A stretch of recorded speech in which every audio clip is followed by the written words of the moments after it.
Las opiniones vertidas en el siguiente programa son responsabilidad exclusivamente de los conductores e invitados y no representan, necesariamente, la opinión de quienes forman parte de TV UGED. Sin embargo, han sido incluidos en la programación como fomento a la libertad de expresión.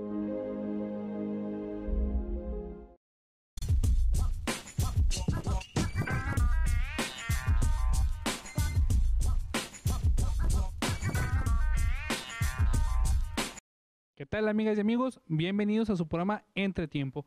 El día de hoy hablaremos de un tema muy importante, ya que hablaremos de los jóvenes en la 4T. Y qué mejor que con el invitado de este día, nuestro amigo el licenciado Sergio López. Checo, hermano. Marco, muchísimas gracias por invitarme a tu programa. Ya hace tiempo que no veníamos por acá, pero agradezco mucho la invitación. Y pues más que nada vengo a mi alma mater, aquí a la UGED, a la universidad de donde salí. En su momento era estudiante, pero ahora ya concluí mi etapa de universitario. Orgullosamente egresado de la UGED, de la Facultad de Derecho y Ciencias Políticas, Checo. Así es. Precisamente, bueno, ya hace tiempo que habíamos tenido el gusto de grabar, pero ¿podrías recordar a la gente, por favor, que nos platicara sobre ti, por favor? Claro, mi nombre completo es José Sergio López Rivas, soy egresado de la Facultad de Ciencias Políticas, de la UGED más que nada. Fui líder estudiantil, fui director de la Asociación Nacional de Estudiantes de Ciencias Políticas con comité aquí en el municipio de Durango. Después de ahí termino mi gestión como líder estudiantil y ya pues ahora sí que egreso y entro a las filas del Partido de Movimiento Regeneración Nacional como el dirigente estatal de Jóvenes Morena. Una amplia trayectoria, Checo, y un gusto volver a tenerte aquí, lo repito nuevamente, porque como estudiantes que fuimos, que nos tocó coincidir en la carrera precisamente, quisiera preguntarte primeramente, ¿qué fue lo que más te marcó de la carrera como estudiante? Pues la empatía, o sea, creo que dentro de la universidad hay muchos mundos porque somos demasiados estudiantes y cada quien tiene su propia historia.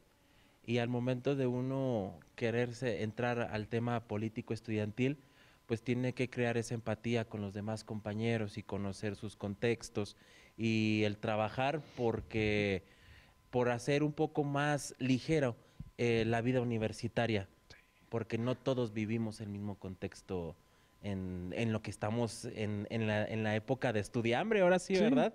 Que nada más nos dedicamos a estudiar y se pone difícil porque pues no estamos generando un ingreso como tal y pues de muchos nos apoyaban nuestros papás, pero otros eran el sustento de sus casas, entonces uno como líder estudiantil pues tenía que buscar que se aligerara la carga un poco para los estudiantes. Y de ahí es lo que más me marcó y es lo que he seguido haciendo durante estos últimos años. Ya tengo 3 años y medio que egresé de la universidad, entonces la vocación por el servicio es lo que me mantiene en la política ahora ya a nivel municipal. Sin duda alguna, Checo, yo que te conozco, que una amplia trayectoria y un gran trabajo, tanto como amigo como trabajador, pues de una forma bonita, egresado de la UGED. Quisiera preguntarte, estamos en el mismo mar, pero no en el mismo barco. Exacto. Es una frase muy célebre que incluso como comentas como estudiante nos toca vivir. A todos de diferente manera, pero nos toca vivir. Justamente. Y en esa parte, Checo, desde el giro del punto de vista de estudiante, notas desde entonces que cada persona es un mundo, que cada quien tiene su contexto como comentas. Sí. ¿Cómo lograste, porque me consta, cómo lograste emparejar a tanta gente, juntarla, hablar, quedar ahí platicando con ellos? ¿Cómo tuviste ese tacto? Primeramente con los estudiantes. Sí, pues yo creo que de la manera en que, bueno, pues cada persona durante la estancia universitaria en la FADER y CIPOL, sabemos que es de donde es cuna de liderazgos. Sí. Y ahí la mayoría, me atrevo a decir que más o menos el 70-60%, que traemos nuestro proyecto, forjamos nuestro propio proyecto. Entonces yo al momento que iba forjando mi proyecto personal, se los iba platicando a los compañeros, y muchos coincidían conmigo. Entonces ahí es donde muchos decidieron aún todavía seguirme hasta el día de hoy. Muchos de mis compañeros que estuvieron en universidad, en aulas conmigo, ahora ya trabajamos juntos para un partido político, egresamos de la universidad y buscamos la oportunidad y les dije, vénganse, acá hay proyecto, continuamos con nuestro proyecto fuera de la universidad, lo sacamos a nivel estatal porque fui el secretario de jóvenes y ahorita pues que estoy encargado del tema de la estructura electoral del partido de Morena a nivel municipal, ha sido un conjunto de emociones y un conjunto de mucha ilusión porque nuestro proyecto salga adelante. Entonces, el proyecto que yo les propuse en la universidad, pues lo sacamos de la universidad y ahora lo estamos transcribiendo a un tema municipal, algo ya más real, pues. Que prácticamente, como quien dice, es picar piedra. Justamente. Checo, personalmente, ¿cuáles son los retos o dificultades que has enfrentado, que has superado en tu trayectoria, tanto como estudiante como ahora como líder político? Pues mira, para serte sinceros, sí hay algo con lo cual me he topado mucho y es el adultocentrismo. ¿Podrías explicarlo, por favor? Sí, el adultocentrismo lleva al tema en que personas ya mayores que nosotros, por el hecho de que ellos sienten que por su edad tienen más experiencia que una persona joven. Pero pues como por ahí dicen, ¿verdad? Hay jóvenes con una madurez de que parecen ya personas de más de 50, 60 años. Exactamente. Y hay personas de edades de 50, 60 años que tienen el pensamiento de un joven de 20, 18 si no es que años. Menos, sí. Exactamente. Entonces, para serte sinceros, sí, para tomar la batuta y liderar un equipo y liderar un proyecto, se tiene que tener mucha madurez. Y tanto mental como físicamente, claro. Entonces, me he topado mucho con el adultocentrismo en la cuestión de que pues dicen de que no, pues es que este chavo tiene 28 años, que va a saber más que yo tantos años que tengo en esto. Yo trabajaba cuando él no nacía, cosas así, comentarios. Tipo de esas cosas. Sí. Pero también tenemos que ser muy conscientes. En la época que vivimos actualmente, la tecnología ha rebasado todo ese tipo de cosas. A cierto punto en donde una persona que no maneja un smartphone, una tablet, ya no puede pertenecer a una empresa, ya no puede pertenecer, o sea, se complica, no es de que no puedan pertenecer, sino se complica su estancia dentro de ese tipo de trabajos. Sí, es un retroceso para la persona y para la empresa en cuestión. Justamente.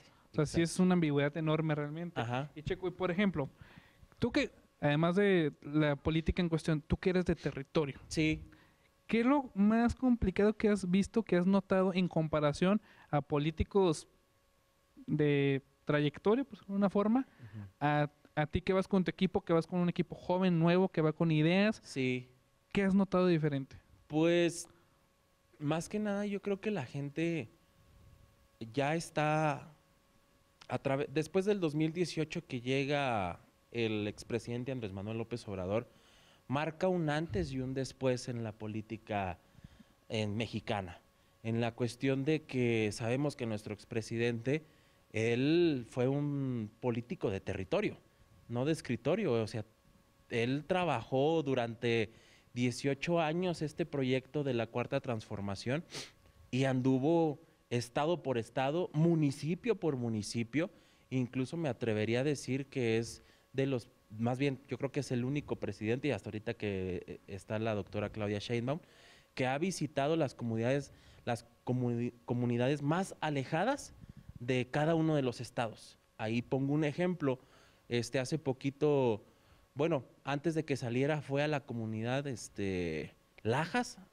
en Pueblo Nuevo. O sea, ¿cuándo alguien se iba a imaginar que un presidente de la República Mexicana iba a ir a una comunidad alejada de Durango? Cuando según esto, pues decían que los presidentes casi no se paraban en el estado de Durango. Ahí está que con Peña Nieto a lo mucho vino él 4 o 5 veces en su sexenio. Y Andrés Manuel López Obrador vino más de 10 veces. Y vino a inaugurar muchas cosas que cambiaron mucho para la política y para el ver de las personas del cómo es un político, que es cercano, que toca puertas, y que atiende los problemas que nunca nadie se había dado cuenta de que existían. Entonces, gracias a ese ejemplo, nosotros que pertenecemos al Partido de la Cuarta Transformación, tenemos ese ejemplo de estar tocando puertas, de ser cercanos a la gente y de atender el problema de raíz.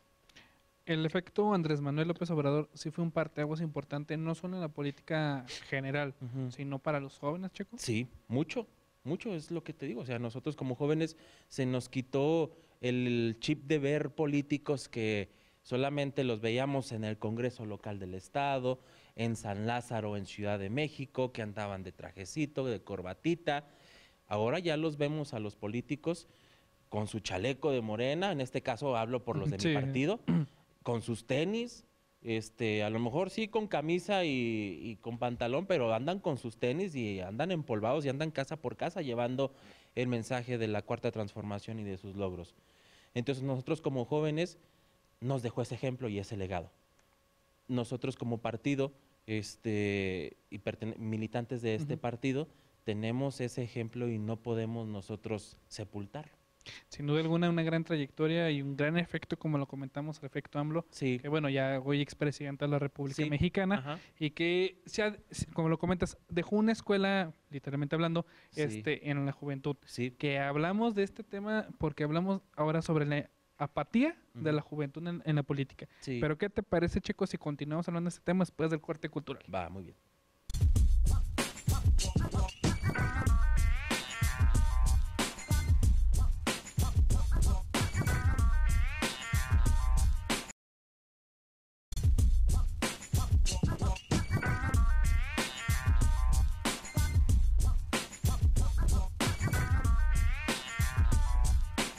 Gracias por continuar con nosotros, amigas y amigos. Y bueno, Checo, estábamos hablando precisamente sobre el tema de la apatía. Sí. Los jóvenes hoy en día sufren, bueno, ¿tienen esta apatía por la política a tu consideración? ¿O si ha habido un cambio importante? No hay apatía, no hay apatía. Eso es algo que se inventaron los partidos que duraron mucho tiempo en el poder para que justamente los jóvenes no se interesaran por la política, porque sabemos que nosotros como jóvenes pues somos muy disruptivos, traemos otras ideas y queremos comernos al mundo. Entonces es justamente de donde nace el adultocentrismo también. Entonces el adultocentrismo fue el que creó esa narrativa que los jóvenes somos apolíticos o que no nos interesa la política ni nuestro entorno.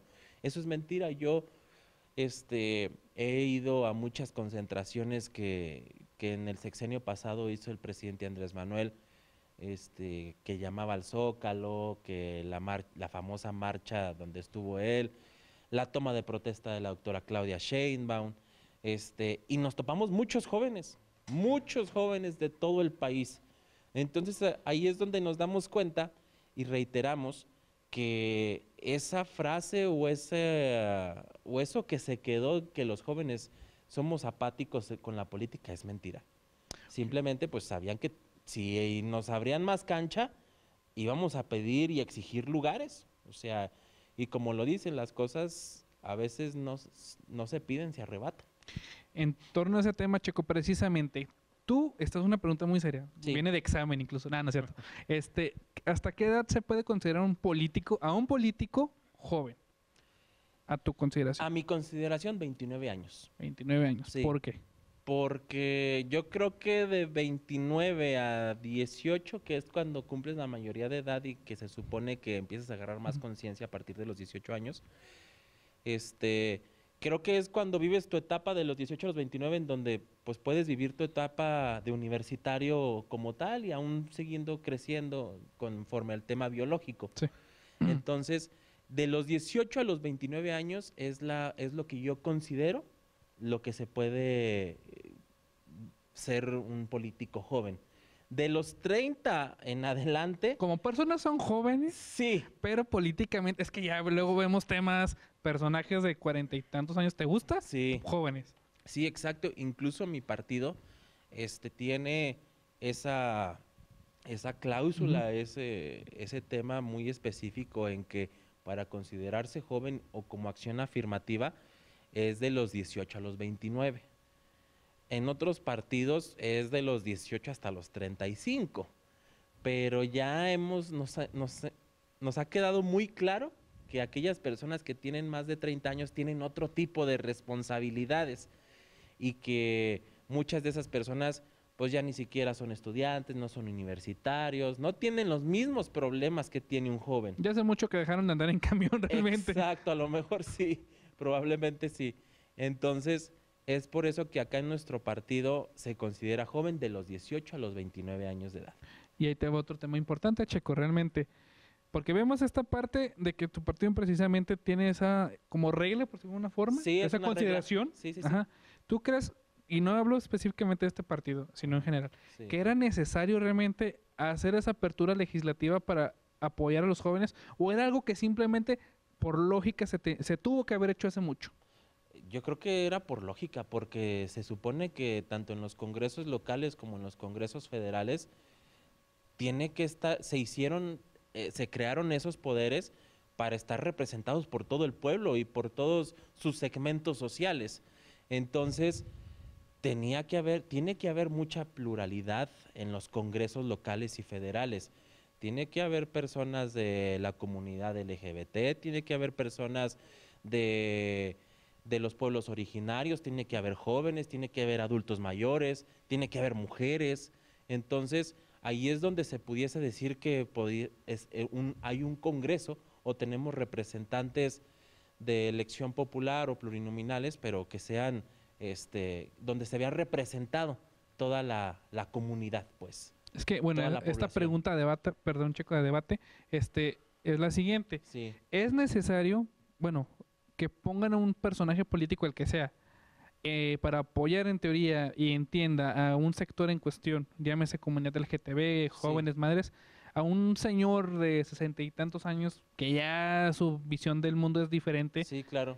A poner a alguien que realmente vive ese momento por edad, por cuestiones, por contexto. ¿Sí crees que cambia la forma de legislar de una persona en cuestión así? Claro, sí, tiene que haber un representante ahí, porque si no, a ver, en su momento, con nosotros todavía existe nuestro partido, está la acción afirmativa de pobreza. Entonces, a lo que vamos con esto es, pues, ¿quién va a entender a una persona que está en situación de pobreza? De pobreza, exactamente. No lo va a entender una persona que vive con una vida en la medianía o de alta sociedad. Entonces, alguien que vive en un fraccionamiento privado, pues el que gusten decir, va a entender. Exacto, o sea, no va a saber. Justamente, pongamos ese ejemplo. Una persona que vive en un fraccionamiento privado no va a entender el contexto de lo que vive una persona de las periferias de la ciudad.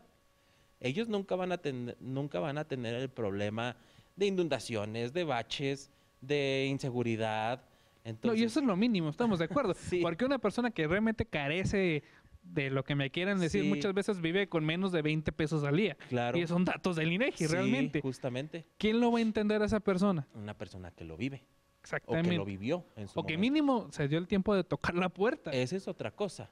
Con todo respeto, si es que hubo puertas, estamos de acuerdo, porque, o sea, no hay mal plan, pero que sí hay mucha gente que lamentablemente sí tiene un contexto muy complicado y que no va a sentirse cercano a él. Claro, no se va a sentir identificado y no le va a dar la confianza de que, bueno, pues tú vienes y quieres representar a los pobres, pero tú no sabes lo que es ser pobre, o nunca has tenido hambre, o nunca has sabido qué es no tener algo en tu casa para comer.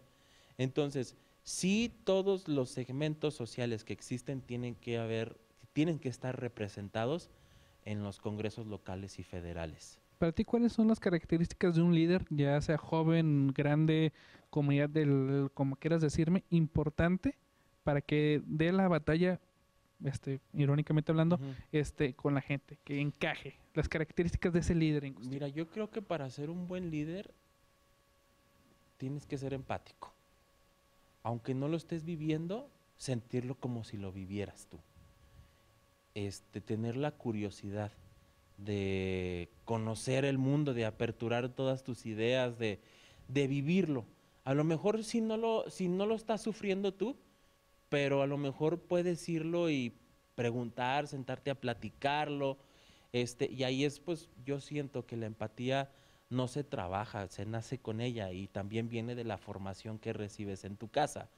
Si recibes en tu casa, personas, pues, que no tienen empatía, pues no la vas a tener, ni comprándola. Entonces, si recibes una formación, pues, donde tus papás te inculcaron valores como la empatía, vas a nacer con ella, vas a crecer con ella y la vas a desarrollar una vez que la pongas en práctica. Entonces, para mí un buen liderazgo político tiene que tener mucha empatía y pues ser valiente, más que nada. Checo, y ahora un poco un tema más político en ese sentido. Sí. Morena, este partido de la Cuarta Transformación, Sí. ¿cómo está el concepto o el contexto, mejor dicho, de la juventud a nivel nacional? ¿Cuál es tu opinión?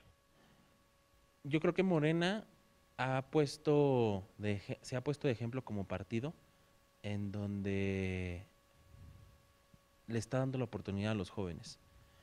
Estamos viendo que, por ejemplo, a comparación de los que ahora dirigen los partidos a nivel nacional, nuestros dirigentes, mis dirigentes de mi partido, son los más jóvenes en dirigir un partido a nivel nacional. Luisa María Alcalde, que es nuestra presidenta a nivel nacional, ella nace del movimiento juvenil de Morena, de los estudiantes. Fuerzas básicas, como quien dice. Fuerzas básicas, claro. Ahorita ella tiene, me parece ser que entre 37 o 38 años, a diferencia de los dirigentes del PAN, del PRI, de Movimiento Ciudadano, que rebasan ya los 45 años. El que le sigue es precisamente el de Movimiento Ciudadano, Ajá, ¿verdad? Exacto. Tengo entendido. Sí. Entonces, de entrada, ahí está un ejemplo, que quien dirige ahora mi partido es una persona joven, más joven que los que dirigen ahora los partidos a nivel nacional. Y por ejemplo, aquí en lo local, pues ahí tenemos de ejemplo a mi compañera Delia Enríquez, que es diputada local ahora. Ella entró con 29 años de edad, ahorita ya tiene 30, pero ella entró siendo joven. Y entró por el lado plurinominal, en donde se decía que los plurinominales son para las vacas sagradas de los partidos. Y para ser sinceros, pues nosotros como equipo, tanto la diputada Delia como yo, pues salimos de las fuerzas básicas del partido, o sea, de la Secretaría de Jóvenes.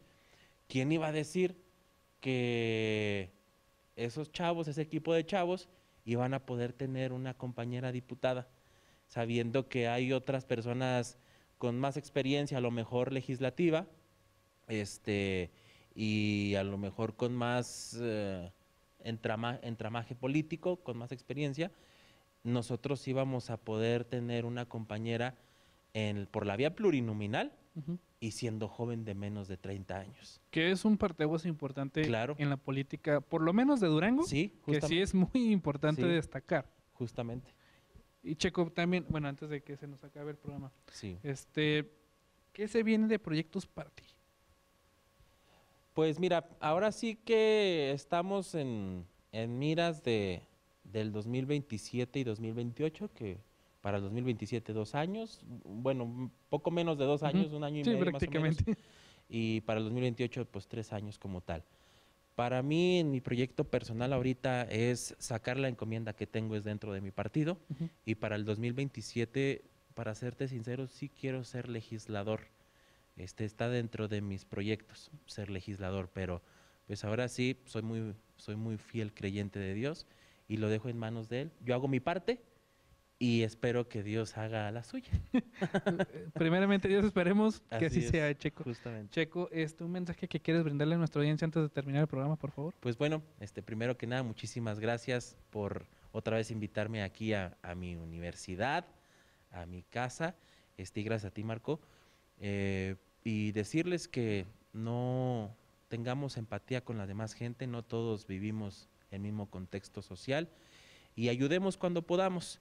Y siendo jóvenes políticos, les comento, sigan trabajando. O sea, se los aseguro que trabajando las cosas se dan y llegan. Perfecto, Checo. Nuevamente agradecerte que aceptar la invitación aquí en Entretiempo. Yo siempre vengo cuando me invites. TVUGED, tu casa, hermano, cuando gustes.